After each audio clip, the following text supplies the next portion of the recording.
भारत के पश्चिमी किनारे पर जहां कभी पवित्र सरस्वती नदी अरब सागर से मिलती थी, वहां शानदार सोमनाथ मंदिर खड़ा है। यह भारत के समृद्ध इतिहास, अटूट विश्वास और स्थापत्य प्रतिभा का प्रमाण है। मंदिर की कहानी पौराणिक कथाओं, आक्रमण, विनाश और अटूट भक्ति के धागों से बुनी गई एक टेपेस्ट्री है। सदियों से सोमनाथ मंदिर हिंदुओं के लिए आस्था का प्रतीक रहा है। इसे 12 ज्योतिर्लिंग मंदिरों में से एक माना जाता है, जो भगवान शिव के सबसे पवित्र निवास हैं। मंदिर का इतिहास चंद्र देवता सोम की किंवदंतियों के साथ गहराई से जुड़ा हुआ है। इसका नाम सोमनाथ का अर्थ ही चंद्रमा का स्वामी है। यह संबंध मंदिर में एक खगोलीय रहस्य की परत जोड़ता है। यह इसे ईंट और गारे की एक साधारण संरचना से ऊपर उठाता है। गुजरात के तट पर मंदिर का स्थान भी इसके आकर्षण को बढ़ाता है। यह कभी एक प्रमुख बंदरगाह था, जो प्राचीन व्यापार मार्गों के माध्यम से भारत को दुनिया से जोड़ता था।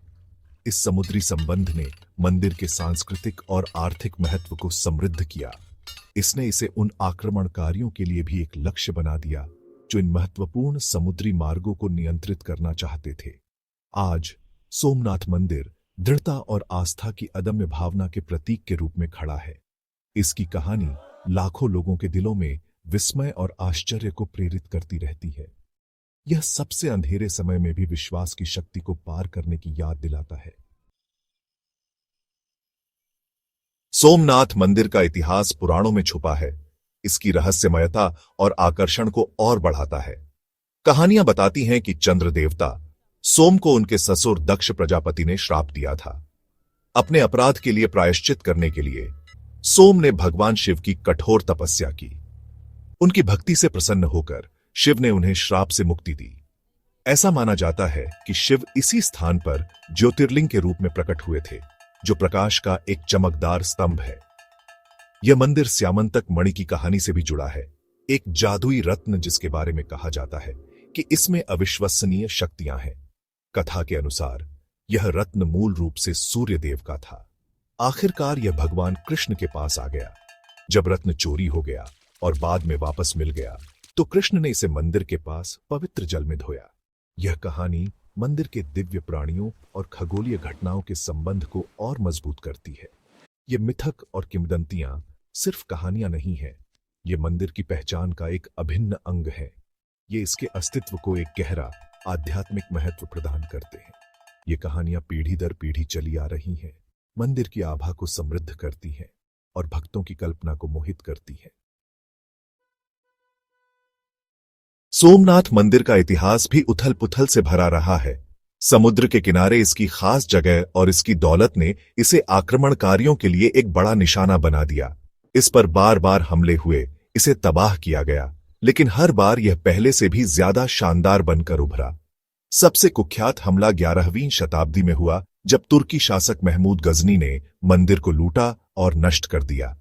यह घटना भारतीय इतिहास में दर्ज है।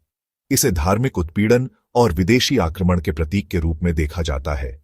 हालांकि मंदिर ज्यादा समय तक खंडहर नहीं रहा। जब भी इसे नष्ट किया गया, भारत के लोगों ने अपनी आस्था और भक्ति से प्रेरित होकर इसे फिर से बनाया। विनाश और पुनर्निर्माण का यह चक्र मानव भावना के लचीलेपन का प्रमाण है। यह उन लोगों की अटूट आस्था के बारे में बहुत कुछ कहता है, जिन्होंने अपने पवित्र स्थान को मिटने नहीं दिया। मंदिर का बार बार पुनर्निर्माण केवल ईंटों और गारे को बहाल करने के बारे में नहीं है। यह विपरीत परिस्थितियों में आस्था की पुष्टि करने और सांस्कृतिक पहचान पर जोर देने के बारे में है।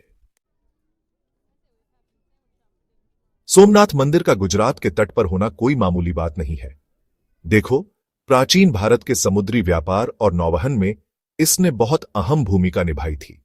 मंदिर का विशाल शिखर नाविकों के लिए एक निशानी का काम करता था, जो उन्हें विशाल अरब सागर के पार उनकी यात्रा में मार्गदर्शन करता था।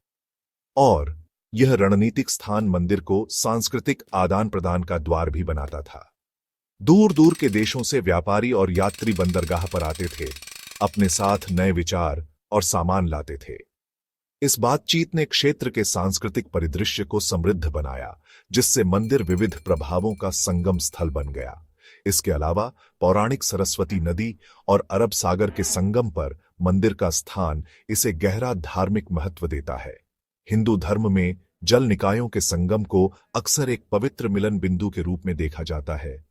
इसने मंदिर के तीर्थ स्थल के रूप में महत्व को और बढ़ा दिया।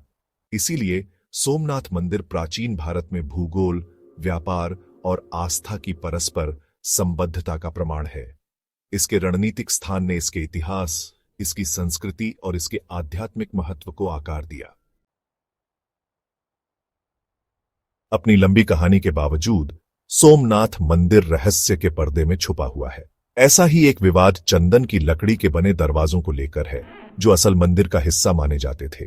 कहा जाता है कि ये दरवाजे महमूद गजनवी ने अपने हमले के दौरान ले लिए थे और बाद में गजनी अफगानिस्तान में महमूद के मकबरे पर लगा दिए थे। 20वीं सदी में जब भारत आजाद हुआ तो इन दरवाजों को वापस लाने की मांग उठी, लेकिन जब दरवाजे भारत वापस लाए गए तो उनकी असलियत पर सवाल उठे। कुछ इतिहासकारों और पुरातत्वविदों ने दलील दी कि ये सोमनाथ मंदिर के असली दरवाजे नहीं थे। इस विवाद ने मंदिर के इतिहास को जोड़ने की चुनौतियों और सच को झूठ से अलग करने की मुश्किलों को उजागर किया। एक और अनसुलझा रहस्य असली मंदिर के निर्माण की तारीख का है। जहां किंवदंतियां इसके निर्माण का श्रेय चंद्र देवता सोम के पौराणिक काल को देती हैं, वहीं ऐतिहासिक साक्ष्य अभी भी नहीं मिले हैं। इस स्पष्टता की कमी ने इतिहासकारों और पुरातत्वविदों के बीच बहस को हवा दी है, जिससे सोमनाथ मंदिर निरंतर शोध और अन्वेषण का विषय बना हुआ है। सोमनाथ मंदिर मारू गुर्जर वास्तुकला का एक शानदार उदाहरण है, जो 10वीं और 13वीं शताब्दी के बीच पश्चिमी भारत में फली फूली। इस शैली की विशेषता इसकी जटिल नक्काशी, ऊंचे शिखर या मीनारें और अलंकृत स्तंभ हैं। मंदिर का शिखर, जो आकाश की ओर पहुंचता है, सचमुच एक लुभावना दृश्य है।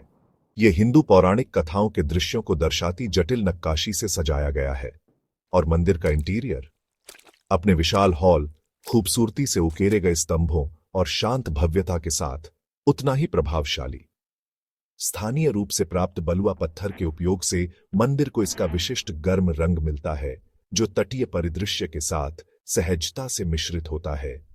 मारू गुर्जर शैली सौंदर्य शास्त्र और इंजीनियरिंग के सामंजस्यपूर्ण मिश्रण को दर्शाती है। मंदिर के डिजाइन में समरूपता, अनुपात और संरचनात्मक स्थिरता के सिद्धांत शामिल हैं, जो इसे प्राचीन भारतीय शिल्प कौशल का चमत्कार बनाते हैं। यह इसे बनाने वाले कारीगरों की कलात्मक संवेदनाओं और वास्तुकला कौशल की एक झलक देता है। सोमनाथ मंदिर का महत्व इसके धार्मिक महत्व से कहीं आगे तक फैला हुआ है। यह भारत की आत्मा को दर्शाता है, उसका साहस, उसकी आस्था और मुसीबतों से ऊपर उठने की उसकी क्षमता। मंदिर का बार बार टूटना और फिर से बनना समय के चक्र, बदलाव की अनिवार्यता और आस्था की शक्ति को दिखाता है। सदियों से यह मंदिर राष्ट्रीय गौरव और सांस्कृतिक विरासत का प्रतीक बन गया है। यह भारत के गौरवशाली अतीत, उसकी शानदार वास्तुकला और उसकी समृद्ध आध्यात्मिक परंपराओं की याद दिलाता है। आज सोमनाथ मंदिर एक तीर्थ स्थल, इतिहास का प्रमाण और भारत की अदम्य भावना का प्रतीक है। यह लोगों को विस्मित करता है। दुनिया भर से लोग इसकी भव्यता और आध्यात्मिक आभा का अनुभव करने आते हैं। मंदिर की कहानी मुश्किलों को पार करने, राख से फिर से उठने और मुश्किल समय में भी आशा जगाने की आस्था की शक्ति का प्रमाण है। यह हमें याद दिलाता है कि विनाश के बावजूद विश्वास और ईश्वर के प्रति लालसा से प्रेरित मानव आत्मा किसी भी बाधा को पार कर सकती है।